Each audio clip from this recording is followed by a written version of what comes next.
बेटा आप यहाँ से उठ के इस साइड पे आ जाएं, मैं यहाँ से सफाई कर लूँ। आपको पता ना मैं गेम खेल रही हूँ, मैं नहीं उठ सकती। मगर बेटा आप मुझे बेटा ना कहें, आप कामल या तो मैं आपकी बेटी नहीं हूँ। शैनू, बुरी बात बेटा, इधर आओ, मेरी बात सुनो। सुनो बेटा, पहली बात ये कि नजमा आंटी आपसे बड़ी हैं और वो हमारे घर हमारी हेल्प के लिए आती हैं। अगर वो हमारे घर काम ना करें और कूड़ा जमा हो जाए हर तरफ, आपको अच्छा लगेगा?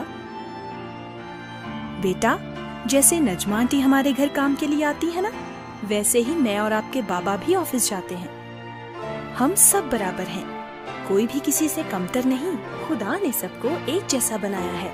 आपको मेरी बात समझ आई क्या? जी मामा। अब आप जाओ और नजमा आंटी से सॉरी बोलो।